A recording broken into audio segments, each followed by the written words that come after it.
Hello everybody and welcome back to our brand new episode of our NASCAR 25 career mode here on the channel. I hope you're all having a great day. Today we take on Pocono as well as Atlanta, two very different styles of racing as we continue the final season of the NASCAR 25 career mode. And well, following today we'll be kind of on that final push towards the chase. We got some big races on the way, such as the Brickyard 400. We've got Iowa coming, we got Richmond coming, but we have one race that two races that I'm really looking forward to coming up in the next episode, where we got the Chicago Street Course kind of doubleheader road course episode with Sonoma as well. Of course, we have yet to win a cup race on a road course in this career mode, given how difficult the AI are on the road courses, which is a great problem to have.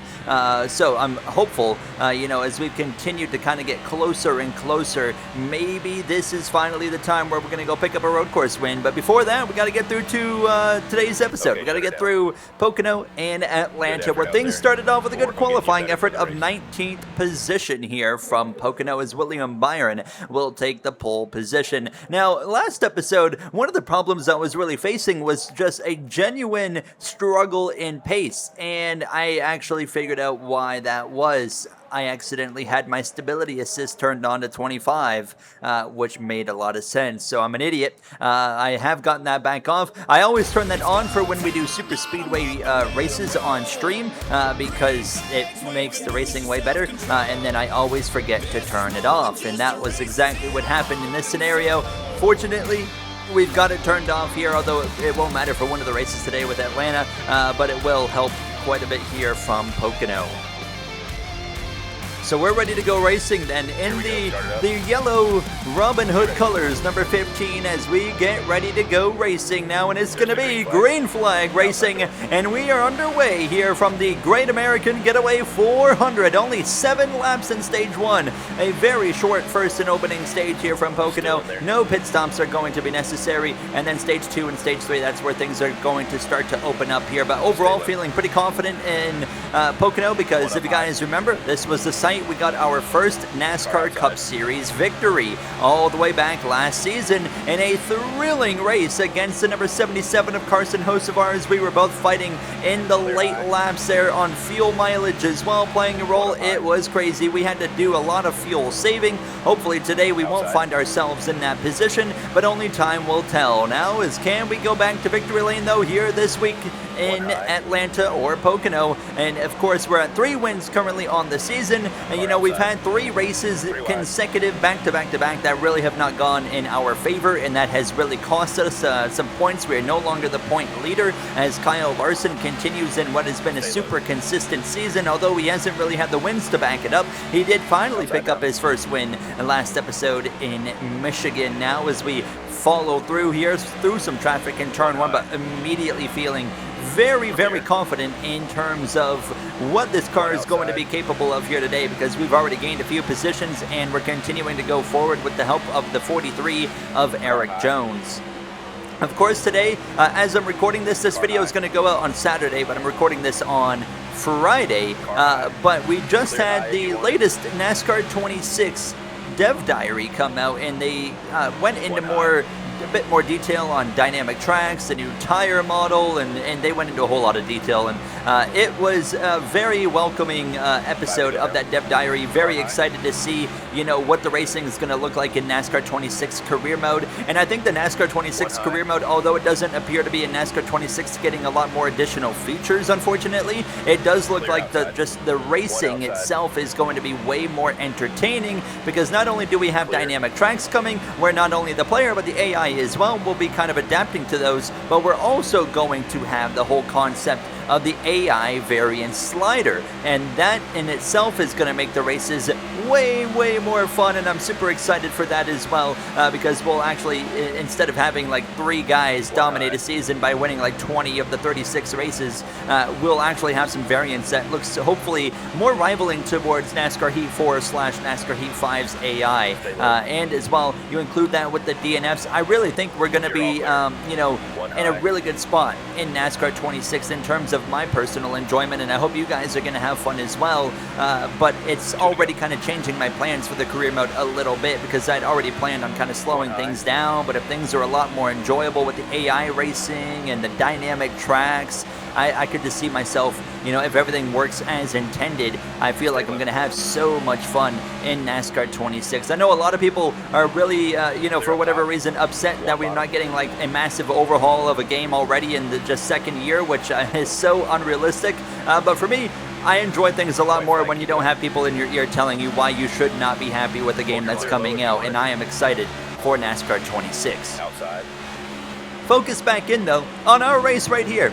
Final lap of stage 1, and we're just barely breaking into the top 10. Feeling very good about what's to come here going into stage 2, and I definitely feel like we've got the potential to win this race here from Pocono now. The 19 of Briscoe cuts me off there at the last second now, and we gave him a little shot to the back bumper. We're still going to come through to at least pick up 1 stage point, as the 11 is going to take the first and opening stage. But I mean, overall, I mean, after starting 19th to work your way up to P10 in just 7 laps is quite a promising situation there. So feeling very good going into stage 2. Everybody will pit for 4 tires as well as fuel, and no adjustments really can be made at this point. That's going to make us better because we're already down to 45 wedge and we're down to 15 psi on all 4 Goodyear tires as we get ready to roll here now from stage number 2, which is going to look quite a bit different from stage 1. A green flag pit stop will be in the cards of potential here, as it's going to be 16 laps of racing in stage 2. Now, on a full tank of fuel, you can go 8 to 9 laps. So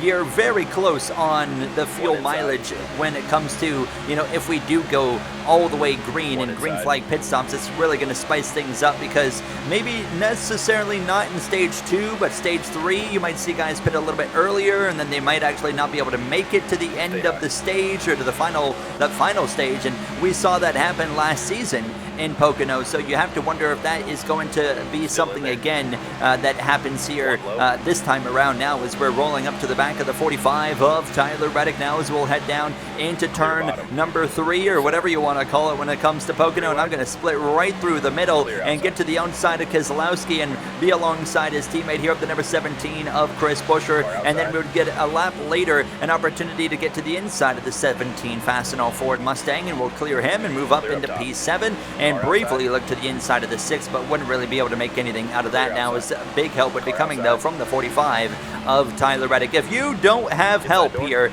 down a straightaway in Pocono, you are screwed. The balancing of the AI is really poor in Pocono, because you can blow them away in the corner, but then they'll blow you away down the straightaway. So the balance is really not great when it comes to this track now, but we continue to go forward into the top 5 even, as we're going way to the outside there. That was not part of the plan. We're going to be 3 wide on the top with the 45 in the middle, the 6 on the inside, and we get put into the outside wall by those 2. And yeah, I would not expect anything less now, as we'll get help fortunately from the 17 of Chris Buescher, which will get us back up to speed, and it wouldn't even be that long until we had ran back down the 45 and the 6, and we'll just go to the inside. And I said, you know what, I don't got time for beef.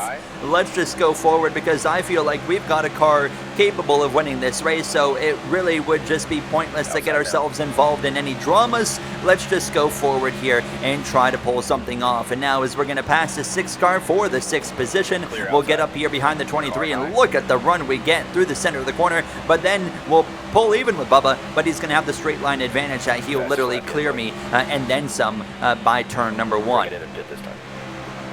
So as we come to lap 7 of the stage, our crew chief now makes the call to pit, but I am not quite sure what to expect here. Are we going to see other guys pit or not? And I decided to call that off because we still had 3 laps of fuel in the car. The 23 is in, the 5 is in, the 9 is in as well. So Larson, Elliott, Bubba all come into the pits now, as we are going to try and come in at the end of this lap. So we'll come in at the end of lap 8 for 4 tires as well as fuel, and we'll be lined up behind the 24 of William Byron here. The 11 is going to lead us into the pits, and we'll pull alongside that 24, and we'll get the 4-tire pit stop done here now, and waiting to exit. Now it's going to be a 16-second stop. Oh no, waiting, there we go.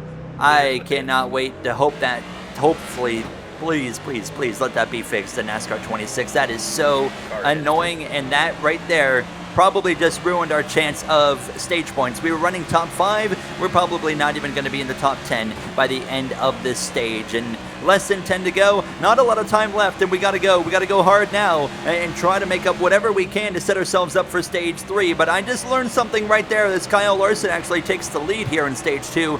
But I learned something right there for the 3rd stage at least, and that is if we're going to pit under green in Pocono, we need to make sure we're pitting around nobody, because what makes you stay in your pit stall there is when there is traffic coming that's like in the lane to the left. So like if the cars are up against the wall or the grass, for example, your car can still exit, but when there's just one car to the left lane of those guys that are already to the far wall or to the grass, then that's when your car just remains stationary, and you just sit there waiting for, you know, who knows how many seconds. And unfortunately, that's just the way it is. But I learned exactly what not to do for that 3rd and final stage. Now, we were cooking. We have fresher tires than the majority of the drivers were racing around, and we were absolutely flying through traffic. But I got to Hocevar and Gibbs, and I kind of got stuck here for a few moments and struggled to pass them until a lap and a half later as we come through the tunnel turn, ripping around the outside of the 77, and we should have a chance to clear them just on the run into turn 3. We will barely clear them, and allowing me to dive up the inside of the 54 into the corner, and we'll roll through the center and clear Ty Gibbs now, as we'll then roll up to the back of the 48 now, but coming to 2 to go, meaning we're not going to get stage points. I mean, we still haven't even passed the 48 as we get a great run, though, out of the tunnel turn, and we should be able to clear him through turn 3. However, the problem is, of course, the 20 and the 12, they're just a little too far out of reach. Those are the 2 cars we need to pass to get into the top 10. The 11 would return to the lead here from Pocono down this front straightaway, coming to the final lap of stage number 2. And for us, we would get close, but not close enough. I mean, we're going to get really close, but yeah, it's just not going to happen. The 11 wins stage 2, and it will be Christopher Bell holding on to the final stage point here from Pocono. And a little bit of frustration, as you can imagine, because I felt like, you know, right now, we do have a car capable of winning the race, and we're not even in the top 10 because of the pit road issues that we just had. So we will pit again for 4 tires and gas. Get ready to go green for the 3rd and final stage here from Pocono Raceway for the Great American Getaway 400. So as we get ready to roll here for that final stage. Now, like I said, we kind of know what we need to do differently here is if we get green flag pit stops, we are going to try and basically pit on our own around as little cars as possible as the 3rd and final stage. It's going to be 17 laps here, so you get 1 additional lap. That's going to make things interesting in the fuel number as well. So we'll wait and see kind of what everyone's doing before we really dive into some specifics. But right now, it's between the 11 and the 5 that seem to be the 2 best cars here this afternoon. But we know Pocono, I mean, things can get very spicy because of strategy with fuel mileage. On top of that, we could see a very interestingly timed caution. We have yet to have a caution for cause. It's only been the stage caution so far here from Pocono as we head down into this tunnel turn alongside the 48 now down the short chute here towards these final sets of corners. But obviously our goal now is to try and break into the top 10 very quickly, and Christopher Bell is going to really cover us off here now, and actually gave a little bit of a shot to the back of the 20, not on purpose. He was just that slow in the center of the corner. But our goal is to really climb towards the top 5 position by the time we're making green flag pit stops. And if we can get there, never say never, but we are probably going to try something a little bit different here in a sense of we're either going to pit super early as soon as the fuel window opens, or we're going to do the exact opposite and pit super late as long as we're away from traffic. Obviously, pitting later is going to give us less time to try and go through traffic, while the other guys will have 2-3 laps to really be able to kind of utilize fresher tires. So it'll be interesting, but we're just going to kind of wait and feel things out and see where it is. But we're not going to have to really think about pit stops for another 6 or so laps. About lap 31, lap 32 is where we should start to see some drivers peeling off into the pit lane. Anything earlier than that would be a bit of a concern for their fuel mileage. Even pitting lap 31 would be a concern. So we'll see what happens, but we were rallying our way forward now to the inside of the 6 and the 45, who we had a bit of a clash with earlier. We passed them both into P9 we go, and then alongside the number 19, a Chase Briscoe Bass Pro Shops Toyota Camry. Down this front straightaway, he would be able to just roll right back in front of me, but through the center of 1, we would re-clear him here on the exit of the corner. So we're just, surely enough, picking off one spot after another, and actually going up into the second lane here through turn 3 would give me a huge run to the outside of Ryan Blaney, and we will clear him and get alongside the 17 Fastenal Ford Mustang of Chris Buescher as we continue to just pick off one car at a time and get closer and closer to the front of this field. Now, late in stage 2, like at the tail end of that fuel run, before we pitted, I did notice our pace was kind of falling off compared to the leaders, so I was trying to be aware of that here in this final stage. But we continue going forward now to the inside of the 23 of Bubba Wallace, and this move right here will move us into the top 5. The 11's battling with the 24, the 9's battling with the 5. We clear the 23 and we'll join this battle with the 5 and the 9 as well, as we are continuing to find really good pace, and our chances of winning are starting to look a bit more real here as we continue on now. And later on lap 29, the 5 to the inside of the 9. Larson through, clear on Chase Elliott. We would pull alongside of the 9, but it's not going to be enough to do anything, so we continue to kind of battle with these two Hendrick drivers, as our crew chief would say pit now, which is super early. And I would eventually cancel it because I saw this other guys pitting. The 11's in, the 5 and the 9 as well, and I don't like that call because that is really trying to stretch it on fuel. I don't think they're going to make it. A lap later, William Byron's coming in, so I would stay out at least one more lap because I can see a bunch of cars coming in. So in fact, we are going with the strategy of pitting later than anybody else. So we would make the call this lap. We will pit for 4 tires and gas at the end of lap 32, working our way through a little bit of traffic as well that had just come out of the pits. So we will come in. That means we ran 2 extra laps than some of those front runners on tires, and I'll be curious to see where we're going to cycle out because we are going to be behind. But of course, those guys that pitted super early, like the 11, the 5, the 9 as well, I don't think they're going to make it. And actually, the 24 of William Byron's leading over Bubba Wallace after all was said and done. And for whatever reason, actually, I think I know what's happened here. There goes the 11, there goes the 9, and there goes the 5 of Kyle Larson is nowhere to be found. He's actually behind myself and Joey Logano. Very interesting. What I think has happened here is I think those guys took 4 tires, and I think the 24 and everybody else that pitted that 1 lap later took 2 tires. Now, I took 4 tires as well, meaning we are 5.6 seconds behind, so we definitely, that's definitely a 2-tire stop with that gap from those guys. So now we're coming to 7 laps to go, and we need to put our 4 tires to work. That's the goal. Now, I still think there's some drivers in front of us, including the 11 and the 9, and behind us, the 5, for example. I don't think that any of them are going to the end of this race without pitting again. I think they will run short, and they're going to have to pit with a few laps to go, and we would very quickly, coming to 5 laps to go, run these guys down, the 9 and the 11 as well, and we are continuing to make time, but I don't think we're making enough time, especially when you get caught up in a battle like this with the 9 of Chase Elliott. But now 5 to go. The gap was 4.1 seconds to the leader, but I couldn't pass any of these guys until we came through the bus stop here on lap 36, and now we're going to slice to the inside of Hocevar and Elliott as well. We should be able to clear them easily here into turn number 3. Our situation not looking the most promising at this point now. 3.9, 3.8 seconds to the leader. We are easily going to finish top 10. We'll probably rally into the top 5 before this is over as well. As we clear the 48, though, into P7, we're going to run down Kozlowski and Bell for that top 5 kind of running spot, but I feel like that might be as far as we get. We're coming to 3 laps to go here alongside the 6, and now definitely wishing that I took 2 tires because it looks like the 24 is on cruise control over Bubba Wallace, Chris Buescher as well. The 45 is we're going to run right up to the back of the 20 and, I mean, continue to just absolutely fly. I mean, right now, 3 laps to go. The gap is at 3.1 seconds. It's going to continue to climb. Couldn't quite pass the 20 right there, but into turn 1, as we come through the center of the corner here, we will easily clear him and settle into the 5th position. So now we basically got 2.5 laps to absolutely rip, and by the time we got to the final lap, we would get a little bit closer to the back of the 45, and we might be able to get him. I can confirm the 9, the 11, the 5. They've all had to come into the pit, so they all did run short. As we come through on this final lap, though, it's just not going to be enough to win. We should have taken 2 tires. I certainly wish I could have that one back, but to the inside of the 45, we'll pass him through the center of 3. Will we get the 17 of Buescher? That's the big question off turn 3. William Byron wins for the 24 team in Pocono. Bubba Wallace second. Busher hangs on for third as we end up fourth. And you see the frustration because we have come off of these frustrating races and finally felt like we were a race-winning car and we just didn't make the right calls. But congratulations to the team strategist on the 24, Mac and Cheese Boy, picking up the win. That's actually Mac and Cheese Boy's 6th career win as a pit crew member of the channel, so congratulations to them as we see the rest of the finishing order here from Pocono.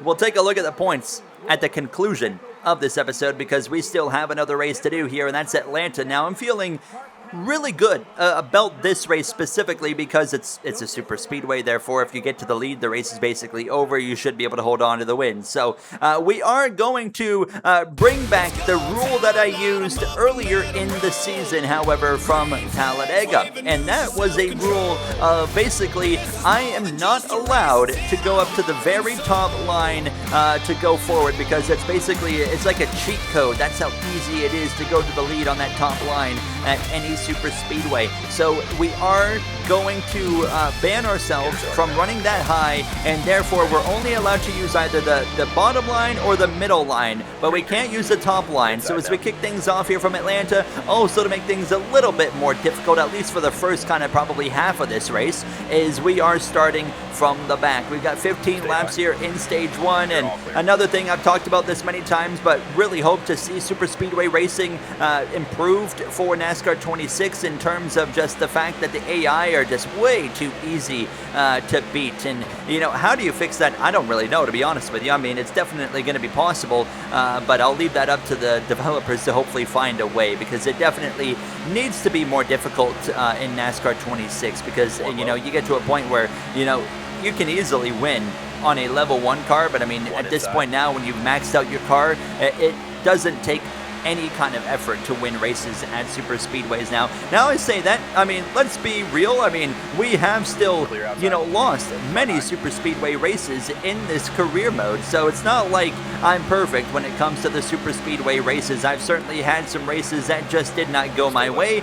We've been caught up sometimes in some accidents. We have not seen a single crash in today's episode now, so if you came for crashing, you're probably a little bit disappointed, but I'm sure we'll see it, and we're going to see it right now at a super speedway around one. Eric Jones, Stenhouse, and others involved as well, and we got a first seat sight to that one, and caution is out here for cause for the first time of the entire episode. It took over 20 minutes for it to happen. Now, none of us would pit. Also, again, when it comes to the super speedways, we have the fuel and tire wear set to just 1X instead of 4, just because of the fact that the super speedway pit logic is the worst thing I've ever seen. So as we get back underway about halfway through stage 1, we don't theoretically need to pit the entire race, but you still might see some pit stops at the end of stage 2. Now, one question I have for you guys, if you're still watching, and this is going to be the challenge for you, if you are still watching at this point in the video, I want you to comment down below, for the NASCAR 26 career mode, would you rather see me continue with 25% races like we're doing now, or would you rather see a little bit longer races of 50%? Please do let me know down below, especially with the dynamic tracks. I think 50% races are going to be a little bit more fun, and just allowing things to dynamically progress at a slower rate, because you don't want to see the dynamic tracks progress too fast at like a 25% race. So I think it will allow things to play out a little bit better. We might even do it in ARCA all the way through, trucks and O'Reilly as well. But do let me know. Comment down below 25% or 50% for the NASCAR 26 career mode. Nonetheless, as we continue already in the closing laps of stage 1, it was only a 15-lap opening stage here. So very, very short as we come through to the final lap, and we had worked our way up to 25th here behind the 35 of Riley Herbst. Keep in mind, we can't go up to that third lane here today, as actually out front is the 2 of Austin Cindric as he leads down this back straightaway now. And speaking of the 2 team, we've got a few members, of course, of the 2 team here on the channel. And that's Sintram as well as Zenith Harris, of course, the car chief and the tire carriers for that team. Well, they're not going to enjoy a race win, but they are going to at least enjoy an opening stage win here from this Echo Park Speedway now, as we end up P27. Obviously, we know we're giving up stage points again. That's always frustrating, but I feel very confident in just slowly working our way forward. I think once we get to the front, I don't think it's an if, I think it's when. And when we do get to the front, I think we should be able to hold on pretty well to win this race. But as we kick off stage 2 now, the sun has set, the night sky is taken over, and man, can we talk about, after seeing nighttime in NASCAR 26, what an improvement in lighting from NASCAR 25 to NASCAR 26. The nighttime racing looks so much better.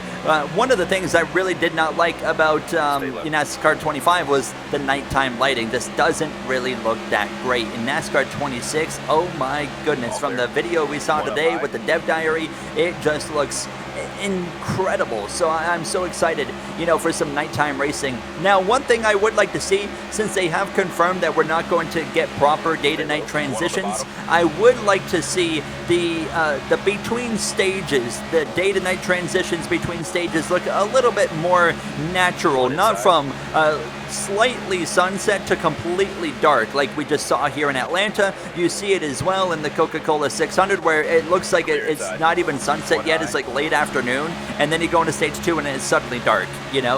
We need to be a lot more, if we're going to stick with this format of not utilizing actual day to night transitions, we need to have a bit more of, at least make it look a little bit more progressive, instead of like one thing to another, like boom boom, like a massive difference. Like you could see here in stage 2, a bit more of that darker sunset look, instead of just complete night sky, and then stage 3 you have that complete night sky, stuff like that. And same for the Coke 600. You go from that late afternoon, stage 2 you have that sunset, stage 3 you have, at that point you can have that nighttime look, maybe like a little bit lighter, and then stage 4 at that point it is under that full darkness, stuff like that. That's kind of what I want to see. But 10 laps to go here in stage 2, doing a really good job of working our way forward, and now nearly breaking into the top 10, but already within the final 10 laps of stage 2. Here, 3 wide. I think the big question, though, is can we win this second stage here from Atlanta? That would certainly, be helpful compared to some of the way some of these races have gone lately, which have been so frustrating.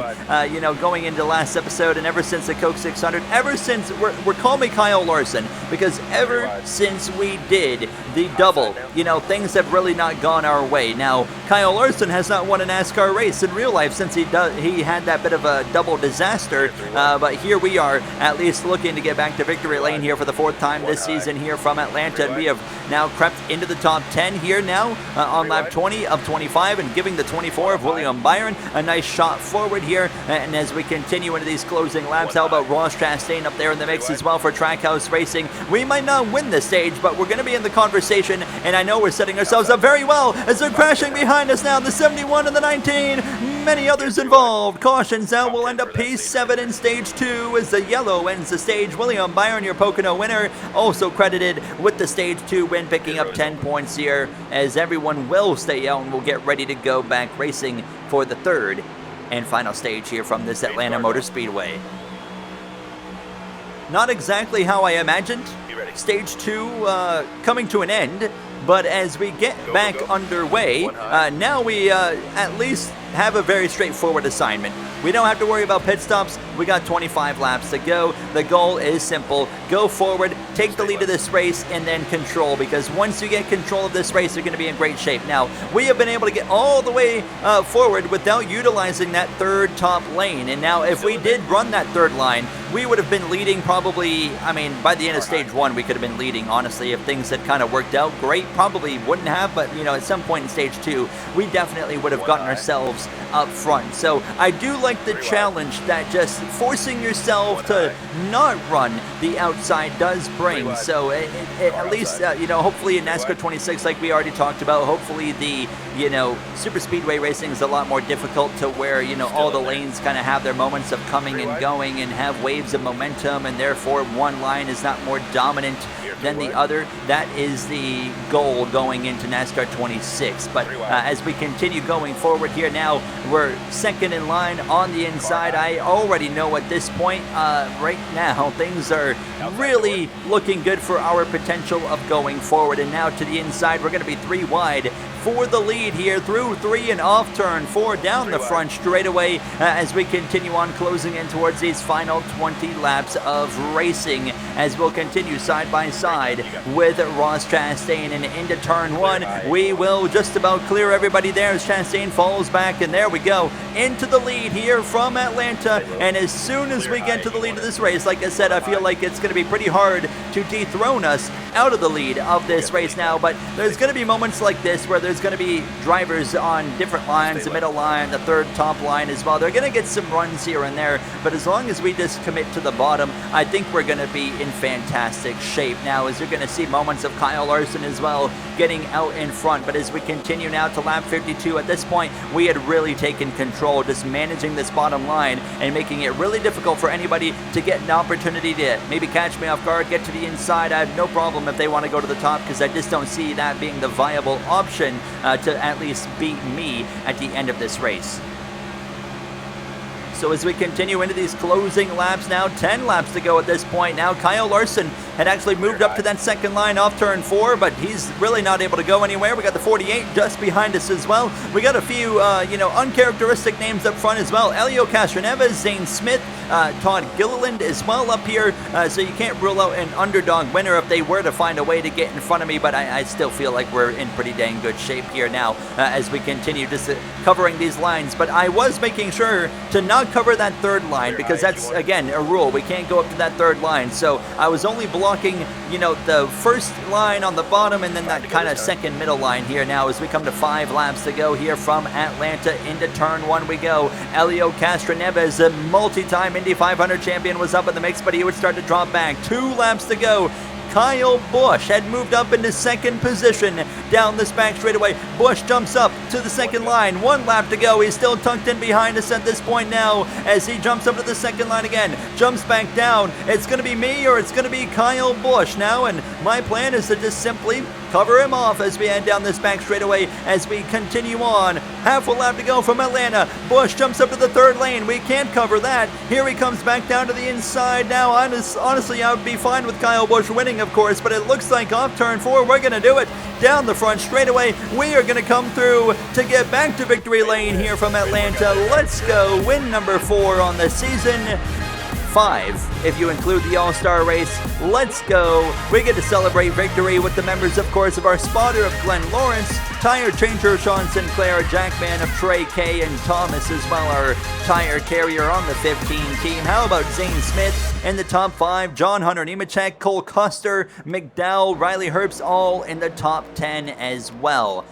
That really was a good race to kind of stop the bleeding of what's been some frustrating, races as of late. Obviously, Pocono went pretty well as well. But as we take a look at the standings, of course, last time we looked at the standings, we were at the top. So we're still running good. We're in a good position. But as we go into the 2 road courses, I really have those circled as, maybe just try to win one of them. If we don't, it is what it is. But we're going to go into Chicago and do everything we can. I feel like if we are going to win one of those road courses, Chicago will be that road course. So that's going to do it for me. Thank you guys so much for watching. I'll see you all in the next one.